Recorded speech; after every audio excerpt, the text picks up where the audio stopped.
मित्रों नमस्कार। ज्ञान मास्टरमाइंड में आपका बहुत-बहुत स्वागत है। मित्रों, हम आपको भारतीय विरासत और संस्कृति के बारे में, भारतीय मंदिरों के बारे में, देवी-देवताओं के बारे में और जो हिंदू धर्म के त्योहार हैं, उनके बारे में हम आपको बता रहे हैं। इसी सिलसिले में आज हम आपको बता रहे हैं कि भगवान हनुमान जी यानी बजरंगबली जी पंचमुखी क्यों हैं? क्यों कहा जाता है उन्हें पंचमुखी? इसके पीछे क्या रहस्य है? ऐसा क्यों हुआ? और अगर आप पंचमुखी हनुमान जी की पूजा अर्चना करते हैं तो उसका क्या लाभ होता है? इस बारे में हम आज चर्चा करेंगे। लेकिन आपसे आग्रह है कि अगर आपने चैनल सब्सक्राइब नहीं किया तो कर दीजिए, शेयर कर दीजिए, लाइक कर दीजिए ताकि हम आपके लिए और अच्छी जानकारी लेकर आए। तो आज हम बात करेंगे हमारे विशेषज्ञ डॉक्टर प्रतीक मिश्र जी से। डॉक्टर साहब, आपका बहुत-बहुत स्वागत है। तो आज आप पंचमुखी हनुमान जी के बारे में हाँ, बता रहे हैं।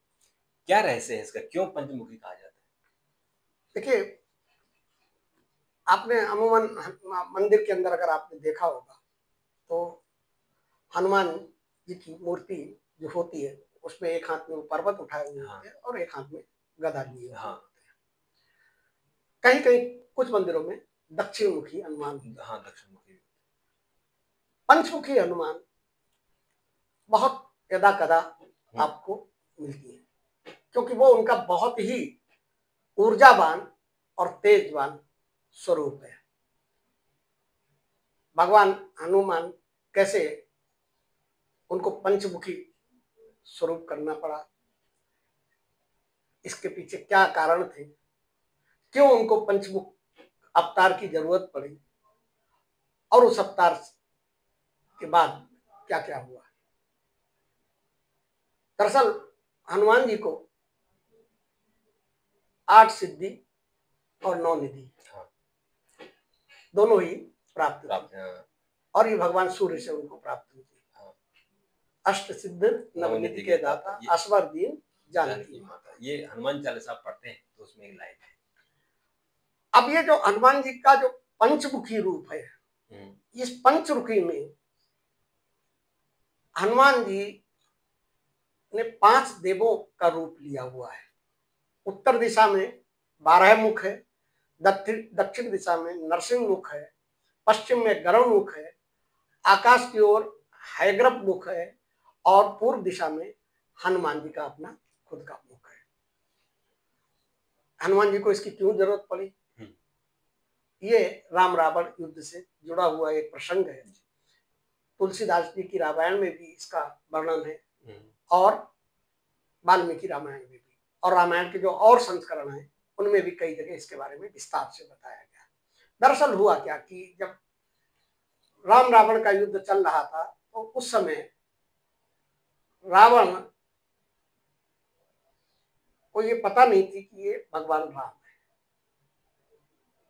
उसको लगा कि ये लंका अयोध्या के 2 सुकुमार राजकुमार है और ये हमारी सेना से नहीं लड़ पाएंगे, तो रावण का एक छत्र राज्य था पूरे पृथ्वी पर। लेकिन जब इन युद्ध चरम पर था, अंतिम दिनों में था, तो उस समय जब मेघनाथ का लक्ष्मण ने वध किया, तब रावण को इस चीज का एहसास हो गया हुँ, कि ये साधारण बालक नहीं है। और फिर रावण ने क्या किया कि रावण ने जब चिंतन किया, क्योंकि रावण प्रकांड ज्योतिषी था, हुँ, प्रकांड विद्वान था, पंडित थे उसने वो। जब उसने चिंतन किया तो उसको समझ में आ गया कि ये भगवान राम है और ये लक्ष्मण शेषनाग जी के अवतार है, ये सामान्य मनुष्य नहीं है। और युद्ध करने से पहले मेघनाथ ने कहा भी था कि जब वो भाग के आया था, तो उसने कहा था कि अपने पिताजी से, रावण से कि मैं उसे नहीं हरा पा रहा हूँ और मेरे जितने भी मैंने हथियार चलाए, वो सारे लक्ष्मण ने काट दिए हैं। तो वो साधारण नहीं है, आप युद्ध विराम कर दो। तो वो नहीं माना था और जब हाँ, वो मृत्यु हो गई तो उन्होंने कहा था मैं मर नहीं जाऊँ, देखिए, तो तब उसके बाद कर देना। हाँ वो देखिए, अगर वो ऐसा नहीं है और हुँ, इस पे अलग तमाम तरीके की व्याख्याएं हैं, क्योंकि रावण को सब चीज पता थी। हुँ, और लेकिन राम भगवान राम का जन्म ही इस बात के लिए हुआ था, तो वो हाँ, उद्देश्य ही पूरा नहीं होता। अगर सीज फायर वहां हो गई हुँ, होती हुँ। तो फिर वो उद्देश्य पूरा नहीं हाँ, होता। लेकिन प्रसंग है। हाँ, प्रसंग है, तो इसलिए वो उनका जो है उनको पता थी और रावण को कई लोगों ने समझाया, इंद्रजीत ने ही नहीं, हाँ, रावण को उनकी पत्नी मंदोदरी ने कई हाँ, बार कई समझाया, बार विभीषण ने भी समझाया। कुंभकर्ण ने समझाया। ठीक है, कुंभकर्ण ने समझाया, सारे लोगों ने समझाया, लेकिन चूंकि उसका अंत होना था और पृथ्वी पर भगवान राम का अवतार ही इसलिए हुआ था, यही कारण था। तो प्रसंग ये है, बताया गया कि जब लक्ष्मण ने मेघनाथ, और मेघनाथ वो योद्धा था जो जिसे इंद्रजीत कहा जाता था, जिसने पूरी पृथ्वी के साथ साथ ही स्वर्गलोक को भी जीत रखा था। तब रावण दुखी हुआ, तनाव में आया, उसको लगा कि अरे यार ये क्या हो गया। उदास बैठा हुआ था अपनी राजसभा में और उसको समझ में नहीं आ रही थी, क्योंकि रावण से भी कहीं बलशाली इंद्रजीत था। और रावण को मारना आसान था, इंद्रजीत को मारना आसान नहीं था। वो एक दूसरी कहानी है, उसके लिए कई कंडीशन थी। इंद्रजीत को मारने के लिए कई कंडीशन थी कि जो व्यक्ति 14 वर्ष तक सोया नहीं हो, जिस व्यक्ति ने 14 वर्ष तक ब्रह्मचर्य का पालन किया हो, और जिस व्यक्ति ने 14 वर्ष तक कुछ खाया पिया नहीं हो, वही व्यक्ति इंद्रजीत का वध कर सकता था। तो वो लक्ष्मण ही, और वो लक्ष्मण जी ने किया था। तो जब ये रावण उदास बैठा हुआ था, तो रावण की मां कैकसी उसके पास आई और उससे कहा कि तुम क्यों उदास हो। तो उन्होंने कहा कि ये कारण है। तो बोले कि मैं समझती हूँ, लेकिन अभी लड़ाई हम हारे नहीं है। अभी तुमको याद नहीं है कि तुम्हारे 2 भाई अहिरावण और महिरावण पाताल लोक में रहते हैं। हाँ, उनका राज है, उनका राज है, वो बहुत मायावी है। और ये दोनों राजकुमार और ये जो वानर सेना है, ये उनका कुछ नहीं बिगाड़ पाएगी। तुम उनको जो है बुलाओ और युद्ध में भेजो। दोनों ही बहुत मायावी राक्षस थे। रावण चूंकि अपने अहंकार में ये सारी चीजें भूल चुका था, तो उसको मां ने उसकी जब याद दिलाई, तो उसने जब याद दिलाई तो उसने अहिरावण और महिरावण दोनों को बुलावा भेजा।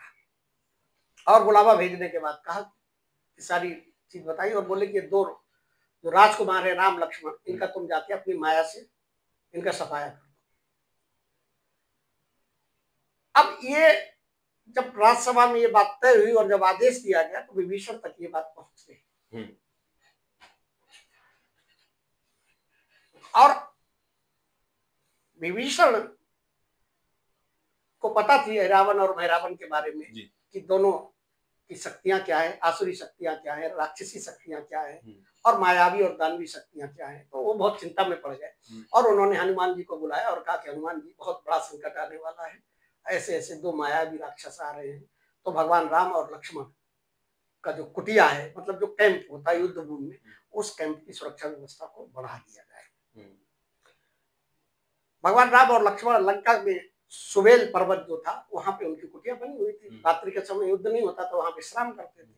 तो हनुमान जी ने क्या किया कि वहां पर उस कुटिया के चारों तरफ जो है अपने लक्ष्मण रेखा जैसी खींच दी, अयमंत्रित एक रेखा खींच दी।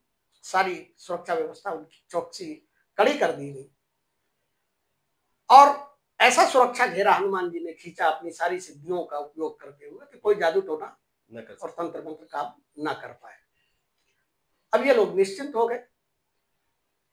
अहिरावण और महिरावण को ये पता था कि ये जो है विभीषण ने सब पोल पट्टी वहां खोल दी है। तो उसने क्या किया कि बजाय मतलब आसुरी और राक्षसी शक्तियों का उपयोग करने के, उसने अपनी माया से विभीषण का ही रूप धारण कर दिया।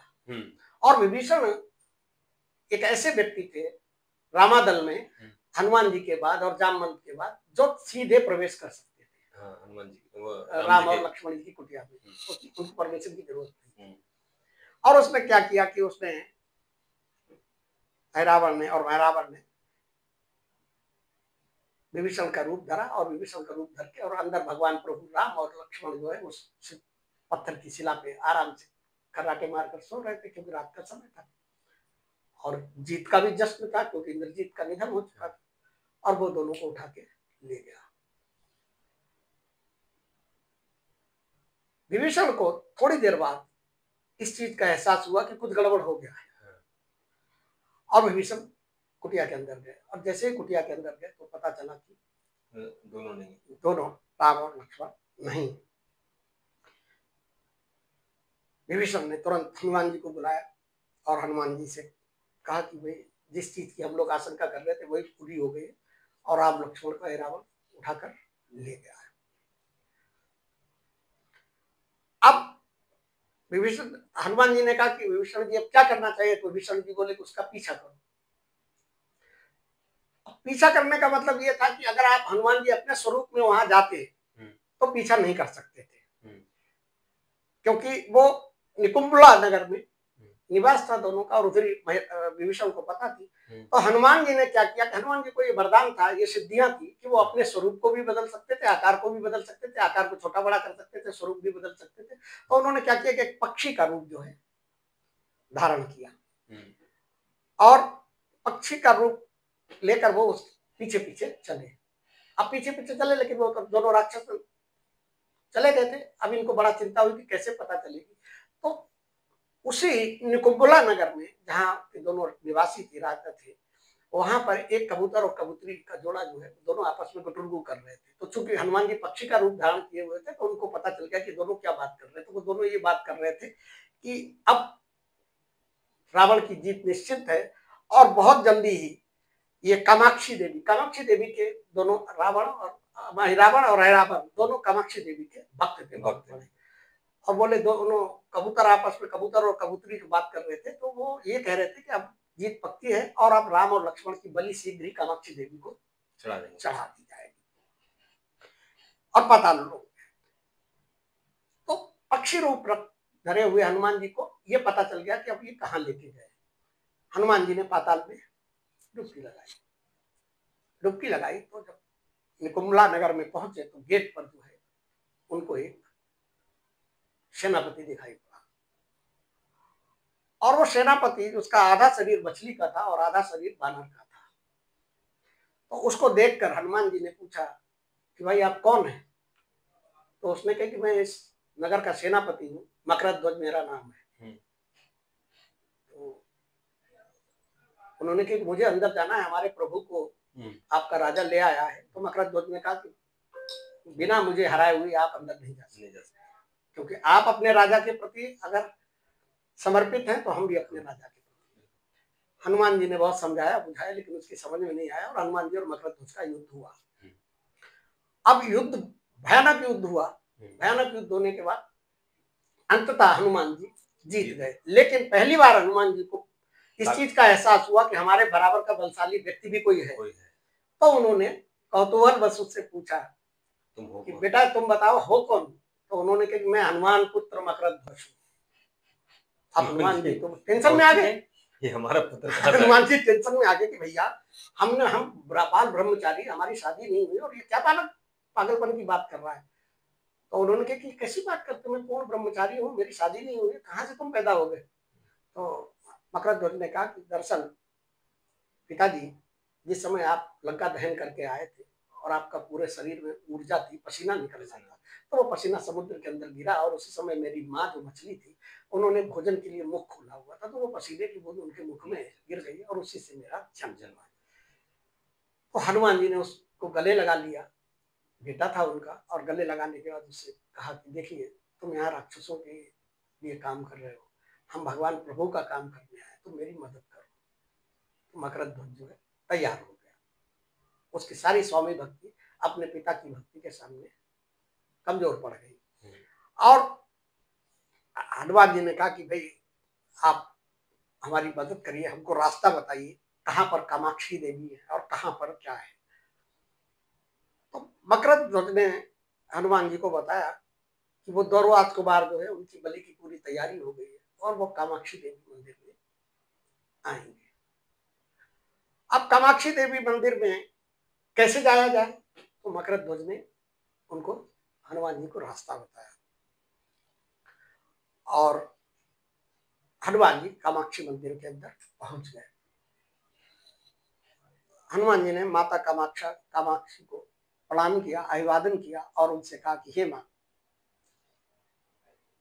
क्या आप वास्तव में राम और लक्ष्मण की बलि चाहती है? आपको तो सब पता है, आप सर्वज्ञ हैं, आपको पता है कि वो आपके ही भगवान का अंश है।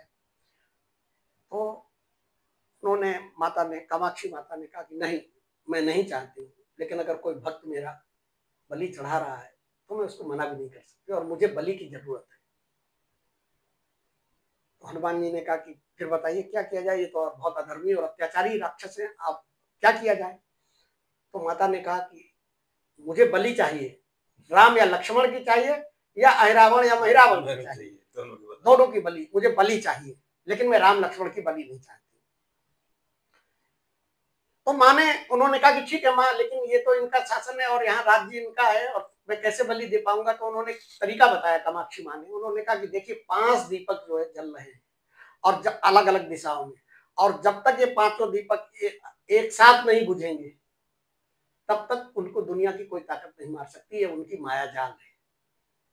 अब ऐसे में हनुमान जी को लगा कि हनुमान जी ने युद्ध शुरू किया और शुरू करते करते अहिरावण महिरावण कभी इस दिशा में दिखाई पड़े कभी उस दिशा में दिखाई पड़े, उसकी माया तंत्र से हनुमान जी को परेशान कर दिया। तो अंत में हनुमान जी को माता कामाक्षी की वो सलाह समझ में आई, एक साथ ये 5 दीपक जो कैसे बुझाए। तो एक साथ 5 दीपक के लिए हनुमान जी को 5 सिर वाला स्वरूप रूप धारण करना पड़ा। और तब हनुमान जी जो है पंचमुखी हुए और उन्होंने 5 मुख से एक साथ वो 5 दीपक जला दिए। उस दीपक को जलाते ही बुझा दिए। वो दीपक जैसे ही बुझा दिए, उन दीपक को बुझाते ही उनकी सारी माया शक्तियां खत्म हो गई और उसके बाद उन दोनों की बलि वहां चढ़ाई गई। और वहां से हनुमान जी भगवान राम और लक्ष्मण को लेकर वापस श्री लंका आए, उनको सकुशल लाए। हनुमान जी और लक्ष्मण, राम और लक्ष्मण ने हनुमान जी से पूछा पूरे रास्ते में कि भाई ये कैसे तुमको ये सारी चीजें पता चली, पूरा कहानी उन्होंने बताई और मकर ध्वज को वहां का राजा बना दिया। और राजा बनाने के बाद फिर जो है बाकी राक्षस सब मार ही दिए थे, मारे गए थे।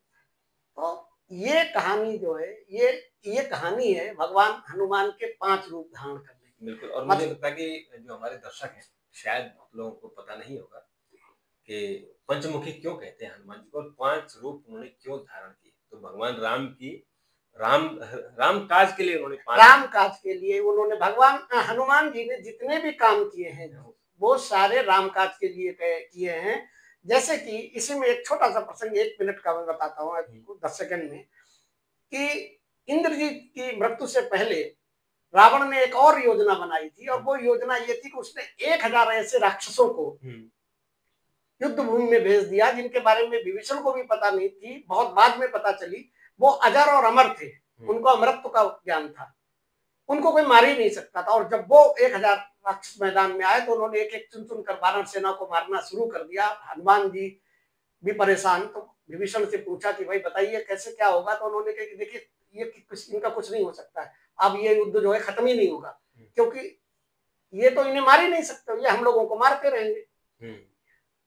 तो उन्होंने हनुमान जी से विभीषण ने पूछा कि क्या है मामला। तो बोले कि सब मामला ये है कि ये तो अजर अमर है। तो बोले ओहो अच्छा। तो हनुमान जी बहुत, देखिए बल बुद्धि विद्या देव मोहि, हनुमान जी एक ऐसे देवता हैं जो बल के देवता भी हैं, बुद्धि के भी देवता हैं और विद्या के भी देवता तीनों। हनुमान जी ने अपना दिमाग लगाया और हनुमान जी ने कहा कि अच्छा इनको मारा नहीं जा सकता तो क्या किया जाए। तो हनुमान जी ने अपनी पूंछ को जो है बहुत लंबा किया, अपने शरीर को विकराल रूप धारण किया, पर्वताकार किया और उस पूंछ में उन 1000 योद्धाओं को लपेट लिया। हनुमान जी को देख के वो हंस रहे थे, उन्होंने लग रहा था कि बानर क्या करेगा। लपेट लिया और लपेट लेके उन्होंने जो है ऊपर आकाश की तरफ भेज दिया, जैसे त्रिशंकु लटक गए थे ना। और जैसे ही वो पृथ्वी की कक्षा से बाहर गए वो लटक गए, तो वो लटक गए ना, नीचे की तरफ गुरुत्वाकर्षण खत्म हो चुका था, नीचे आ नहीं सकते थे, ऊपर जा नहीं सकते थे और घूम रहे करके आप समझिए कि, और इस तरीके से अपनी बुद्धि से उन्होंने जो है भगवान राम की उस समस्या का निराकरण किया। तो हनुमान जी ने भगवान राम की वजह से ये बिल्कुल। तो मुझे लगता है कि हमारे दर्शकों को भी बहुत इसका ज्ञान मिला होगा और भगवान हनुमान की, और देखिए इसीलिए मैं बताऊं आपको पंचमुखी में जो हनुमान जी के 5 रूप हैं वो बहुत ही रौद्र रूप है, हाँ, बहुत गुस्से ऊर्जावान वाले। रूप है। इसीलिए पंचमुखी हनुमान की पूजा जो है उसका अलग विधि विधान होता है, और हाँ, पंचमुखी हनुमान जी अगर प्रसन्न हो जाए तो आप ये समझ लीजिए कि फिर हाँ। असंभव भी संभव हो बिल्कुल, सकता और इसलिए पंचमुखी हनुमान जी की आपको मंदिर भी नहीं मिलते। है। कम मंदिर मिलते हैं, क्योंकि हाँ, देखिए उनकी पूजा का विधि विधान भी बहुत अलग है, अलग है, हाँ, बहुत कड़े नियम है कड़े उनके। वो नियम। ऐसे नहीं कि सब जगह हनुमान जी वैसे हर मंदिर में मिल जाएंगे, हाँ, आपको हनुमान जी शंकर में जी के मंदिर में हनुमान जी मिल जाएंगे, ये बहुत शांत स्वरूप है उनका। ठीक है, तो इनकी पूजा का विधि विधान कोई दिक्कत नहीं, कहीं भी कर सकते, लेकिन जो पंचमुखी हनुमान जो है वो बहुत उनका ऊर्जावान रूप है, बहुत तेजोमय रूप है, तो इसकी पूजा विधि विधान भी वो है, बिल्कुल, और बहुत ही सिद्धदायक जो है। बिल्कुल। तो मित्रों, हनुमान जी की मुझे लगता है कि जो आपके मन में श्रद्धा होगी वो कई गुना बढ़ गई होगी, क्योंकि भगवान जी हनुमान राम जी ने जो भी काम किए वो राम काज के लिए किए, और जो भी उन्होंने रूप धारण किया, जो भी उन्होंने किया, वो सिर्फ राम जी के लिए किया, राम जी की सहायता की। तो जो भी हनुमान जी की पूजा करता है, उनको सबका भगवान राम का आशीर्वाद मिलता है। तो आपको भी भगवान राम जी का आशीर्वाद मिलेगा। तो आज के लिए इतना ही। डॉक्टर साहब, आपने बात की, आपका बहुत बहुत हाँ, धन्यवाद। और अगर ये कहानी सुनी है हाँ, तो इस पे बिल्कुल। और अगर आपको हनुमान जी की कहानी के बारे में और भी अगर जानकारी है तो जरूर आप अपने कमेंट बॉक्स में हमको जरूर दीजिएगा, ताकि हम उस पर आपका जवाब भी देंगे, और कुछ और जानकारी हमारे पास होगी तो वो भी हम शेयर करेंगे। तो मित्रों, अगर अभी तक आपने चैनल सब्सक्राइब नहीं किया तो जरूर कीजिए, और शेयर कीजिए, लाइक कीजिए, और सब्सक्राइब का बटन जरूर दबाइए। हम फिर एक और वीडियो के साथ आपसे मुलाकात करेंगे। तब तक के लिए नमस्कार।